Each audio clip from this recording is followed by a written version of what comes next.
के बाद फाइनली उस कैंपिंग ग्राउंड में पहुंच जाते हैं। अब जब ये दोनों कैंपिंग ग्राउंड पहुंचे तब इन लोगों ने डिसाइड किया कि यार पहले हम आग जला लेते हैं और उसके बाद हम अपना टेंट सेटअप करेंगे। और फिर अजय और गोलू अपना अपना सामान वहीं ग्राउंड पर रखकर थोड़ा सा जंगल की ओर जाते हैं लकड़ी उठाने के लिए। गोलू बताते हैं कि लकड़ी उठाने के लिए हम दोनों थोड़ा सा अलग अलग डायरेक्शन में चले गए थे। 1.5-2 मिनट के बाद लकड़ियां उठा के हम एक जगह पर इकट्ठा हुए और जब इकट्ठा हुए तो हमने देखा कि लकड़ी बहुत ज्यादा नहीं है। इनका प्लान था कि हम देर रात तक लकड़ी जला के बॉनफायर करेंगे।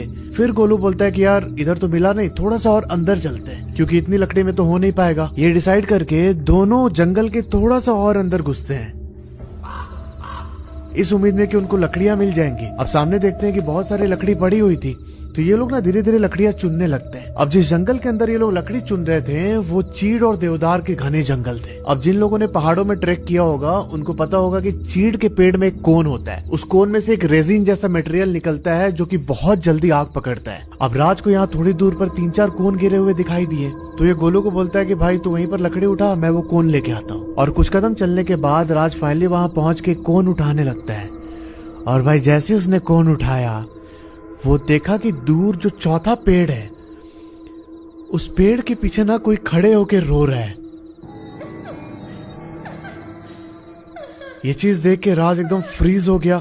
इसने गोलू को आवाज दिखाई कि गोलू। गोलू इसकी आवाज सुन के भाग के आता है पास में और गोलू जैसे ही वहां पहुंचा इन दोनों ने एक साथ देखा कि वो जो भी चीज थी ना पेड़ के पीछे वो पेड़ पे चढ़ के एकदम ऊपर चली जाती है और ये लोग साफ साफ उसके रोने की आवाज सुन पा रहे थे। गोलू बोलता है कि भाई मुझे लगता है ना हम लोग जंगल के कुछ ज्यादा ही अंदर आ चुके हैं। और ऐसा बोल के जो भी लकड़ी इन लोगों ने उठाई थी और राज ने जो 1-2 कोन उठाए थे वो सब कुछ लेके ये लोग वापस कैंपिंग ग्राउंड में पहुंचते हैं। इन दोनों की हालत यहाँ पर खराब हो रही थी पर इनको ये लग रहा था कि हम दोनों एक साथ हैं, मतलब एक दूसरे का सहारा है तो कुछ होगा नहीं हम दोनों को। अब ये दोनों हिमाचली थे और इनको पता था कि अगर इसके बारे में बात की तो क्या हो सकता है। इन दोनों के बीच एक म्यूचुअल अंडरस्टैंडिंग बन गई कि यार ठीक है कोई डिस्कशन नहीं होगा इसके बारे में। अब जहां पर इन लोगों ने बॉनफायर किया था उससे 50 मीटर की दूरी पर इनका टेंट लगा हुआ है। एक ही 3% टेंट कैरी कर रहे थे ये लोग। अब गोलू बताते हैं कि उस समय 8:24 हो रहे थे। हमने बॉनफायर के पास ही साइड में अपने जूते उतारे और एकदम रिलैक्स होकर बैठ गए। गोलू यहाँ पर अपने साथ एक छोटा सा स्पीकर कैरी कर रहा था तो इसने स्पीकर में गाने बजा दिए। गाना बज चुका है, बॉनफायर जल चुका है और एकदम माहौल सेट था।